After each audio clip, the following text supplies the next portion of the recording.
E é com o senador Roberto Rocha que a gente conversa agora ao vivo, aqui no estúdio do Balanço Geral para todo o Maranhão. Senador, obrigado pela sua visita aqui na nossa emissora, um prazer recebê-lo. E eu, claro, quero logo falar sobre esse assunto que muito nos interessa. A gente estava aqui falando em off com o senador, o nome Open Lab. Por que esse nome? Porque muita gente fala, mas é na UFMA, eu não vou poder ter acesso, eu não sou estudante da UFMA. É isso ou não? Não. Quando eu fiz essas emendas, é preciso destacar o seguinte, normalmente as universidades públicas, o que tem nelas? Os melhores talentos. Pessoas muito capacitadas, mas que não têm oportunidade de mostrar esse talento. Muitas delas são obrigadas a sair do seu estado ou do seu país. Então, a gente está exportando possibilidade de inovação tecnológica. As universidades têm, ao longo do tempo, colocado todo o seu orçamento para pessoal, quando muito sobrava um pouco para custeio. Hoje a gente está vendo aí as universidades, como a recente notícia da Universidade Fluminense, que fechou porque não pagou a conta de energia. Não tem mais nem para custeio. Imagina você para tecnologia. Para ciência, tecnologia, inovação. Não tem dinheiro. E quem é que põe emenda parlamentar para isso? Não tem quem faça isso. Bom, eu tenho um orgulho e a satisfação de dizer que na história da UFMA e do Hospital Universitário, juntando todos os parlamentares, Roberto Rocha foi o que mais destinou recursos. São centenas de milhões de reais. Pra você ter ideia, só de uma vez eu coloquei 30 milhões para a UFMA para poder fazer titulação de terra, só para assentamentos do INCRA. Porque o Maranhão é o maior INCRA do Brasil. Tem mais de 130 mil assentados. Essas pessoas têm lá a terra, mas elas não têm o título de propriedade. Não têm o título de propriedade. Estão, mas não são donas. Elas recebem. Aí nós começamos a trabalhar muito na titulação de terra. Só que entrava um outro problema, Anilton. Você dava o título, funcionava como um pedaço de papel na mão da pessoa. Por quê? Porque ele não tinha dinheiro para poder registrar no cartório. Não tinha dinheiro. Então eu tive umas vezes aqui com o Bolsonaro, que gostava muito de dar título de terra, e deu muito durante o governo dele, e dizendo a ele, presidente, esse papel ali não vai adiantar quase nada para esse sujeito. Por quê? É porque ele vai ter que botar na gaveta, no cofre. O que é cofre? Aí tive que explicar o que é cofre. Porque ele não tem dinheiro para registrar no cartório. Então, veja bem, o cartório é público. O cartório é do governo. Então, tinha que dar o título registrado em cartório. Então, o primeiro registro tinha que ser de graça. Eu fiz uma lei no Congresso Nacional. Hoje, não é nem ato de vontade do Executivo, é lei. Primeiro registro no cartório é gratuito. A partir do primeiro, não. Isso é bom para os cartórios. Por quê? Porque na medida em que você tem um título de terra seu, você pode depois negociar. Dar de garantia no empréstimo, qualquer coisa. Se você não tiver, você não pode fazer nada. Então ele gera negócios, gera oportunidade de negócio, inclusive para o cartório. Bom, dito isso, eu quero dizer que nós fizemos aqui no Maranhão, colocamos para a UFMA, né? 30 e tantos milhões de reais só para a titulação de terra. Específico para isso? Só para isso. E aí, milhares e milhares, dezenas de milhares de maranhenses assentados pelo INCRA passaram a ter o título de propriedade. Muito bem. Em relação a essa emenda específica de laboratório, pesquisa, inovação tecnológica, eu fiz uma emenda no valor mais ou menos de 12 milhões para que a Universidade Federal do Maranhão pudesse ser dotada de laboratório para fazer pesquisa. Digamos que a gente vai estudar a qualidade dessa água aqui. Ou a gente vai estudar um bioativo qualquer. Como é que você vai fazer alguma pesquisa se não tem um laboratório? Me diz aí. Óbvio que não vai fazer. Mas vem cá, nós estamos na Amazônia. Sim. O Maranhão faz parte da Amazônia. E esse ano tem a COP30 na Amazônia. O que é a COP30? É a reunião dos países do mundo que vão discutir o clima. Eu fui em vários países na COP. Eu fui em Copenhague, eu fui em Paris, eu fui em vários lugares. Discutir o clima, meio ambiente, emissão de gases poluentes, de efeito estufa e tal. Então, observe bem. O Open Lab, quando eu fui para fazer, eu chamei o reitor da universidade, na época era o Salgado, e o próximo reitor que estava caminhando para ser o Fernando. Duas pessoas da melhor qualidade. E chamei alguns cientistas interessados no assunto, com os quais eu já tinha conversado. Lá em casa eu disse, olha, eu só boto numa condição. Se for Open Lab, se for laboratório aberto. Acesso para todo mundo. Público. Ou seja, é da universidade, mas está na universidade, mas é do Maranhão. Meu sonho, meu desejo, que eu quero deixar como principal legado político, é que o filho do Maranhão, ele não tenha mais como sonho de consumo no futuro um emprego público. Que ele tenha como sonho de consumo montar a sua startup para fazer o seu próprio negócio. Eu vou dizer para vocês, durante toda a humanidade, a existência humana, as pessoas foram movidas pela indústria. O que movia a economia era a indústria. Sobretudo na época da Revolução Industrial, na década de 18, foi a vapor, na 19, energia. Nós, dessa geração nossa, estamos vivendo uma profunda transformação, eu diria uma disrupção completa. Isso é um privilégio para nós. Nossos avós assistiam televisão, ouviam música, do mesmo jeito dos bisavós deles. Não tem diferença. Hoje, pendrive já é ultrapassado. Pendrive. Se tu mostrar para o teu filho, para o meu filho, uma fita cassete, ele não sabe nem o que é. É verdade. Então a gente está... Se você montou há 10 anos atrás uma loja de CD e DVD, quebrou. Já era, não Porque existe mais. foi para a nuvem. Não foi nem para o pendrive mais. São novos tempos, né? Novos tempos. E é preciso se adequar. É interessante quanto o senhor tem essa visão de futuro, né? Porque é uma quebra de cultura, é uma quebra de hábitos. Né? De paradigma, né? Tudo. Porque quando se fala, não, a minha vida financeira só vai ser boa se eu for concursado. Hoje não mais. Não. Então veja bem, economia. Aí eu vou fazer um recorte no tempo aqui, 2010. Se você perguntasse assim, quais são as 10 maiores empresas americanas? Ou seja, do maior mercado do mundo.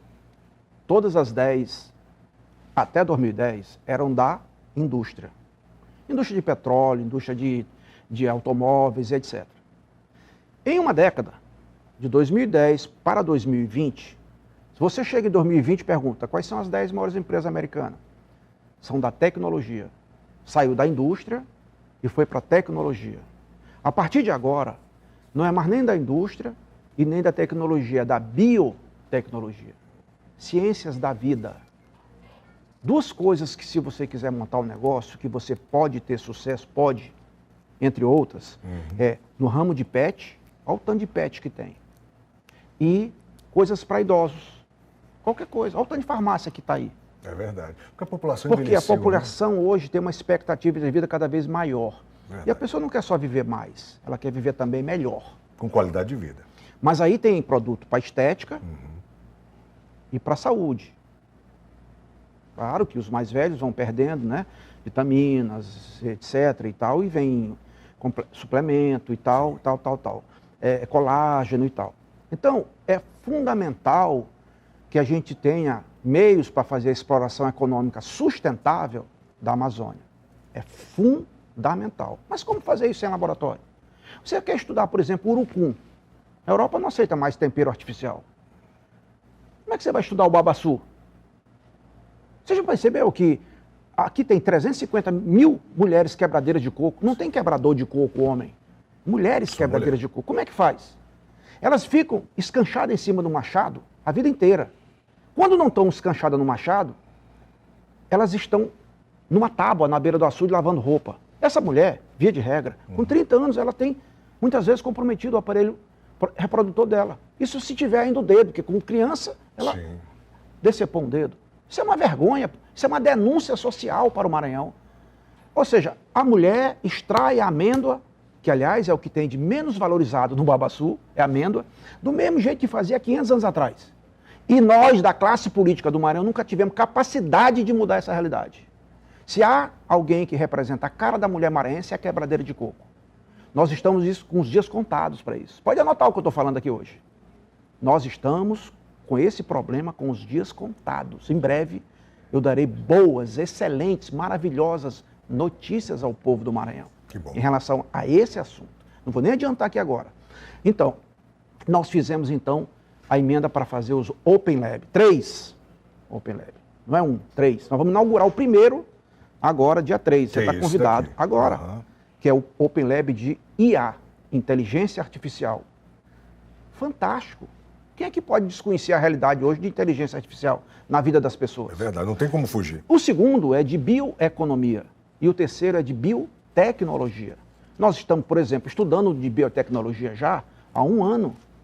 Nós estamos estudando, quem? Os profissionais e tal.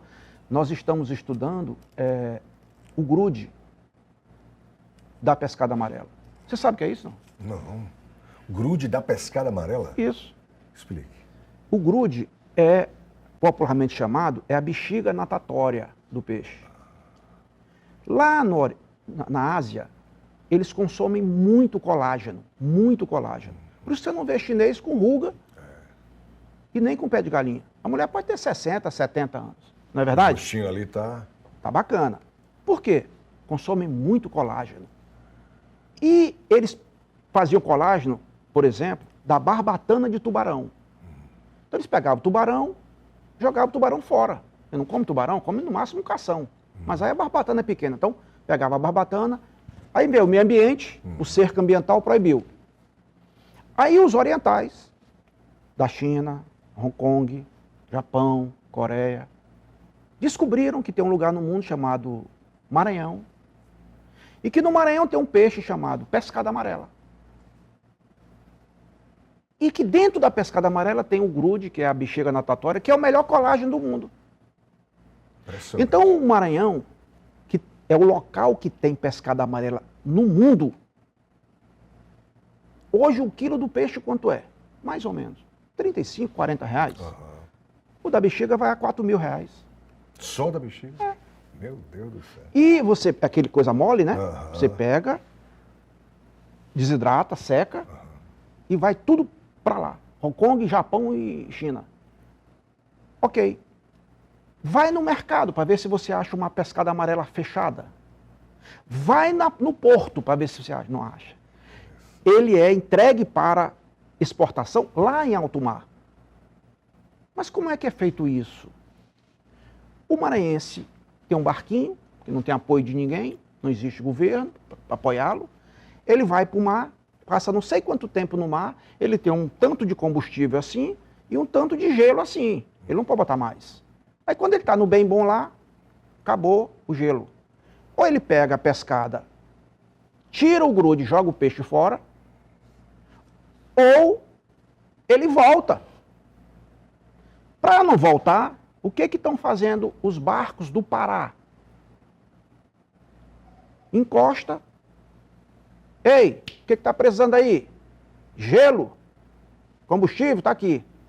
Paga em grude, em bexiga natatória, escambo. Ou seja, mais uma vez, o Maranhão é rico e o maranhense é pobre. Por quê? Porque o maranhense não é sócio da sua própria riqueza. Nós agimos como Robin Hood às avessas. É o mais pobre mandando para o mais rico. Eu fui na China e pedi para um chinês que eu conheço, fala português, me leve no mercado. Todo lugar que eu vou conhecer mercado. Aí eu fui no mercado só de grude, lá em Guangzhou.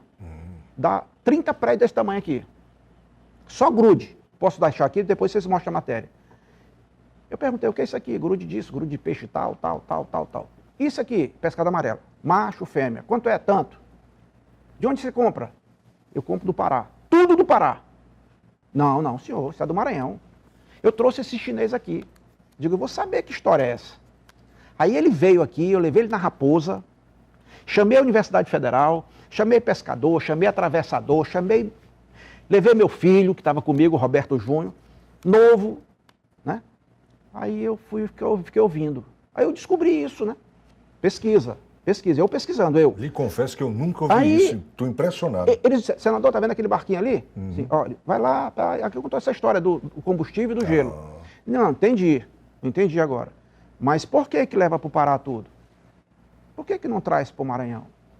Por que não é esse dinheiro não circula no Maranhão? Ele disse, o senhor sabe quantos CIF tem só em Belém? Sabe o que é CIF? Certificado de inspeção, Serviço de Inspeção Federal.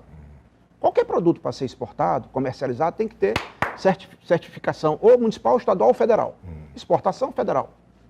O senhor sabe quantos CIF tem só em Belém? Desse produto? Não. 16 ou 18, não lembro agora. Só no Belém. E o senhor sabe quantos tem no Maranhão todinho? Digo, não. Nenhum. Esse é o Maranhão, gente. Esse é o Maranhão. Esse é o Maranhão que a gente vive. Aí na volta, para São Luís, a gente estava na Raposa, o meu filho disse assim, papai, eu tenho um terreno bem aqui. Eu mandei fazer, murei agora, estavam querendo invadir e tal. Perguntou para o chinês, Hugo, serve aqui para fazer uma unidade de beneficiamento do pescado? Serve. Que excelente. Tem a sala do CIF aqui do Ministério da Agricultura. Aí ele fez um projeto, nunca foi aprovado. O Pará não deixa. Do jeito que o Pará agora está tirando o ramal ferroviário de Balsas, Estreita Balsas, para levar para o Pará. E a política do Maranhão trata de quê? Política com os políticos, para os políticos. Como é que eu tenho feito política na minha vida? Política com os políticos, para o povo. Você pergunta assim, vem cá, o prefeito de São Luís vai ter olhado? Não. E tu fez o quê? Isso. E Balsas? Isso. Imperatriz? Qualquer lugar do Maranhão. E continuo fazendo. Esse caso aqui é um exemplo. Não estou fazendo para o reitor. Não estou fazendo nem para a UFMA. Estou fazendo para o Maranhão. Lá já tem mais de 20 startups trabalhando. O que é startup? É importante que você saiba bem o conceito de uma startup. Startup é um tipo de negócio que ele se caracteriza por duas coisas. É repetível e escalável. O mundo é digital. Então, por exemplo, você tinha uma locadora de vídeo. Então você ia lá uma vez ou outra alugar um vídeo. Agora você tem a Netflix, por exemplo. Aí você vai, entra, sai. O mundo inteiro repete e a escala é mundial. Pronto. Aí você faz barato. É o princípio da reforma tributária, que eu que fiz. Eu, texto lá, 90% é meu. Como é que você pode ter um sistema tributário analógico no mundo digital? Se nós estamos no processo de desmaterialização completa. Acabei de falar do CD e DVD. Você tributava rastreando o produto, né? Sim, mas o produto desapareceu, está na nuvem. Como é que vai tributar? Como é que faz com o e-commerce? Pois é. Aí tem que ser digital, tem que ser eletrônico, sistema de crédito e débito. Aí sim. Pronto. É isso aí. Então, resumindo, Open Lab, 3. As startups estão aí. Eu fui ontem fazer, eu sempre vou, de todos os recursos, de todos os milhões que eu botei para a UFMA, o que me deixa mais gratificado são esses 12 milhões. Se eu tivesse no mandato, eu colocava mais 100 milhões, só para pesquisa. O mundo todo investe em pesquisa. Verdade. O mundo Senador, todo investe em pesquisa. E aproveitando também para falar sobre o que o senhor já fez e faz pelo Maranhão, o que a gente estava observando, até ver um vídeo sobre a questão do asfalto nas BRs, né? E o senhor levou emenda para isso e a pergunta é por que essas obras são feitas muito depois? Porque o senhor já vinha com essa preocupação há muito tempo. Né? Inclusive, eu queria até que o senhor falasse da questão técnica, que eu achei muito interessante. O senhor, inclusive, tem uma medida para explicar para o pessoal em casa o porquê dessa medida, da qualidade desse asfalto. Porque não é só levar emenda, é executar a obra, uma obra de qualidade, que o senhor também se preocupou com isso, do começo ao final. Explique para a gente. Olha, é importante que a população tenha conhecimento. Está até um debate aí sobre a transparência das emendas, que eu acho bacana o debate. É até um conterrâneo nosso, o Flávio Dino, que está tratando disso lá no Supremo Tribunal Federal. E ele entende bem de pesquisa, de emendas. Entende bem de emenda. Bom, o que acontece? Existe emenda individual do parlamentar, emenda de bancada, que é bancada, emenda de comissão, aí tinha emenda do orçamento secreto e foi o Congresso, nos últimos anos, foi se apropriando do orçamento da União.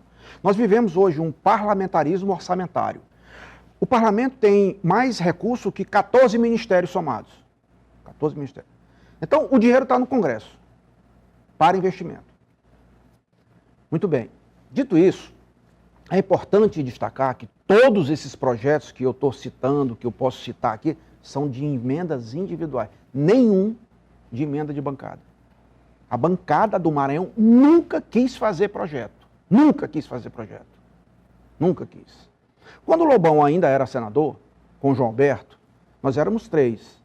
Como precisa, na ata, tem que ter uma ata da bancada assinada. Tem que ter 2 terços, pelo menos, de deputado e 2 terços de senador. 2 terços de senador são 2. São 3, 2 terços, 2. Então, eu combinava com o Lobão, porque o João Alberto, embora tinha a mesma compreensão, porque já foi governador e tal, mas o filho dele deputado tem uma percepção diferente. Eu fui deputado. O deputado, ele é eleito pelo voto proporcional. Então ele representa mais o município, às vezes o povoado. O senador representa o estado, como unidade da federação. Por isso que tem 3 em cada estado, do mesmo tanto. Então tu tem que pensar maior como senador, até porque o mandato é maior de 8 anos. Sentava, veio o Lobão e dizia, Lobão, aí eu chegava na reunião, travava. Aí a gente fez, por exemplo, naquela época, dinheiro para o projeto, para fazer o aterro sanitário Imperatriz.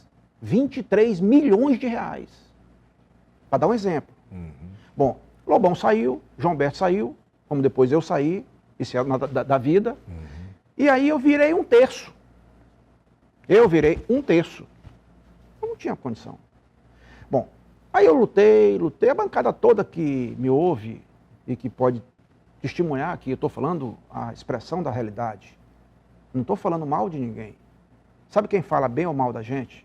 É a gente mesmo, pelas nossas ações.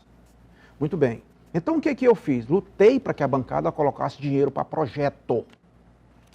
Nunca colocou. Então eu coloquei, Roberto Rocha, coloquei dinheiro para estudos e projetos. Isso demora demais. Não dá voto e é muito caro. Muito caro. Por que somente agora está sendo feita uma estrada de concreto armado de 23 centímetros de espessura? Inclusive, essas imagens aí, está vendo, né? Por que somente agora? Aí eu pergunto, 23 centímetros, concreto, para a pessoa entender em casa, significa qualidade? Ah, mas lógico, né? Que maravilha, olha aí. Como é que era a estrada aqui? Porque, deixa eu ver se eu entendi, quanto mais fino, mais rápido acaba. É, claro. Mais barato. Claro. Então, esse é o de qualidade. Inclusive, o senhor tem esse vídeo da imagem, você pode perceber que realmente concreto armado. Concreto. Ou seja, uma obra que tem qualidade. Você vê que normalmente uma estrada, como aqui a BR-135, vem o meio ambiente, o Tribunal de Contas, o Ministério Público, para. Porque tem uma comunidade quilombola ali, tem uma comunidade indígena ali, tem isso, tem aquilo. Tem um caminho do tamanduá, tem um do não sei de quê, do dinossauro, para. E aí, vê se vai parar essa. Não vai parar por quê? Porque antes dos projetos, nós fizemos os estudos. O governo chama de EVTEA. Estudo de viabilidade técnica, econômica e ambiental. Feito isso, que demora para danar, aí licitado o projeto. Projeto até mais fácil. Pronto. Aí quando vai para a execução da obra, tá aí, ó. Como é que você vai executar uma obra dessa se não tiver o projeto? Nunca. Quem que está executando? Importante dizer, é o governo federal, é o governo Lula, que tem o meu reconhecimento, porque está tirando do papel. Mas vem cá, mas por que está tirando do papel? Porque está no papel. Como é que tu vai tirar do papel o que não está no papel? Entendi. E quem botou? Que é o projeto? Roberto Rocha. Quer ver um exemplo? Está fazendo essa aí que vai de Miranda a Cachucha. Na época eles queriam fazer até São Mateus. Eu digo, negativo, vamos fazer até Cachucha, que é a entrada de Bacabal. Isso dá 70 e poucos quilômetros. Está dando aí 380 milhões essa obra. Na mesma época que eu fiz esse projeto, que demorou aí uns 7 anos, eu fiz o projeto de Miranda, Arari, Vitória do Merim, Igarapé do Meio, Estaca Zero, Santa Inês e Santa Luzia do Tide. Aí queriam fazer só até Estaca Zero. Eu digo, negativo. Nós vamos fazer até Santa Luzia, que ali é um troncamento rodoferroviário. Você chega, além da ferrovia, você tem a rodovia 316 e a rodovia 222. Então eu fiz até Santa Luzia. Eu disse, Roberto, por que não puxou até Buriticupu, até Sailândia? Porque aí fica muito grande, a licitação é enorme, é etapas. Ok, essa tem 150 e poucos quilômetros. Mais de 700 milhões de reais. Projeto pronto, homologado pelo DENIT. Mesma coisa, pavimento rígido, concreto armado. E licitado agora a obra, uma empresa do Paraná ganhou, um consórcio com uma empresa de São Paulo. O DENIT está aguardando a entrega da documentação que falta para dar ordem de serviço e começar. Concreto armado. Você quer ver mais um projeto interessante para o Maranhão? O ministro, que é filho de um senador que foi colega meu, Renan, eu também sou amigo do Renan Filho, ele sabe de quem são os projetos. O governador Brandão teve com ele recentemente e eu disse para o Roberto que até o meio do ano nós vamos licitar mais um projeto dele. Duplicação da BR-010 de Imperatriz a Sailândia. Duplicação da BR-010 de Imperatriz a Sailândia. Dentro de Açailândia tem um contorno rodoviário de 17 quilômetros que eu pedi para fazer, para tirar o tráfego pesado de dentro da cidade. Porque com a chegada da Suzano, claro, o que mais tem lá é caminhão carregado de madeira, de eucalipto. Entendeu? Então você precisa fazer isso. Mas vem cá, como é que tu vai fazer essa obra se não tiver o projeto? Vai fazer. Quer ver outra? Igualzinha. Coincidentemente, mesmo tamanho. Caxias, Timon. Projeto do Roberto Rocha.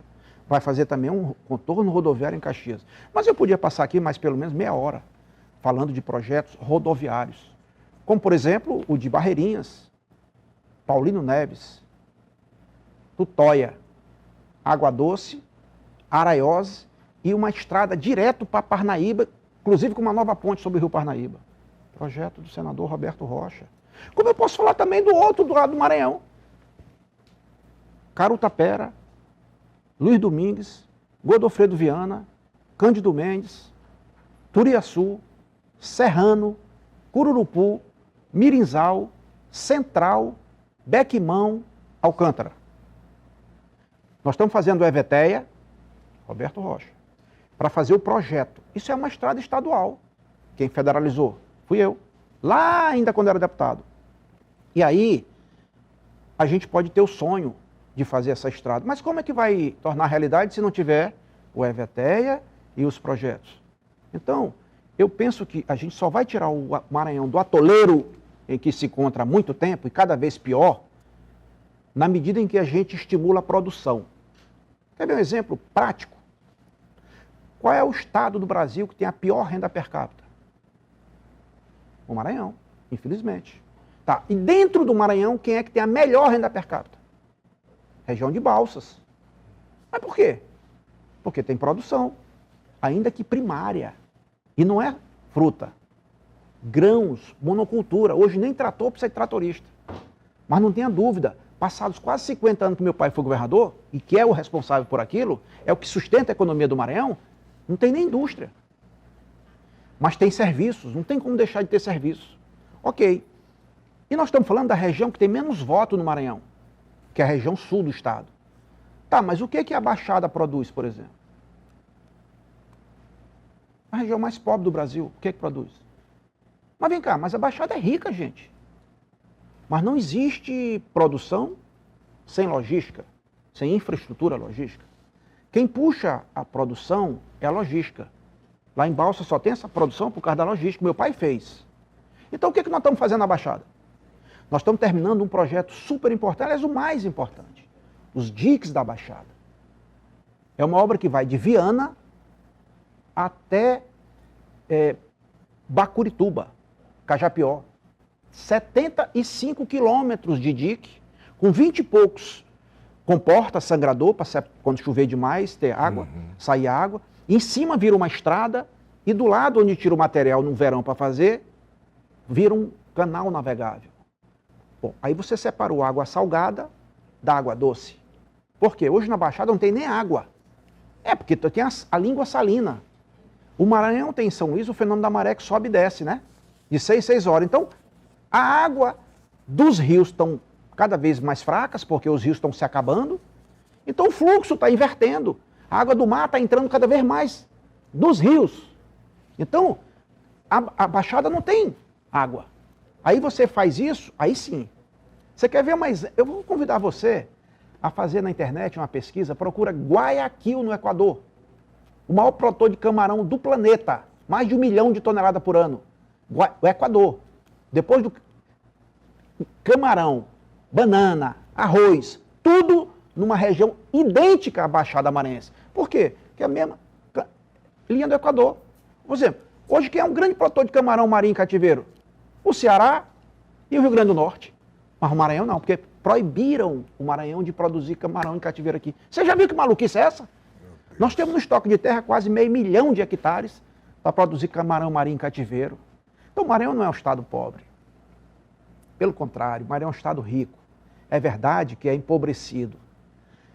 O Maranhão é injusto, desigual e com muitos pobres. Mas qual é a maior pobreza do Maranhão? É de espírito público. É de espírito público. Enquanto o povo do Maranhão não entender o potencial desse estado para que ele possa produzir muito mais, para poder deixar para as futuras gerações o Maranhão muito melhor, não adianta. Aqui as pessoas se orgulham porque tem restaurante popular.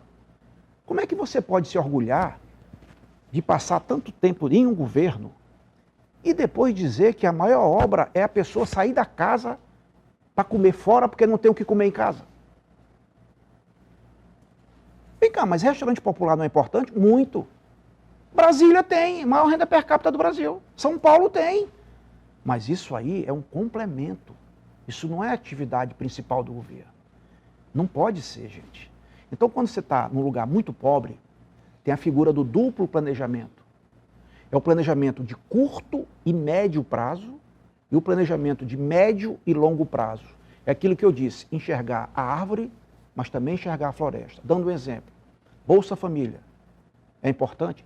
Fundamental. Porque não adianta tu querer ensinar a pescar para quem está passando fome. Dá o peixe, se possível, dava cozido ou assado. Ok.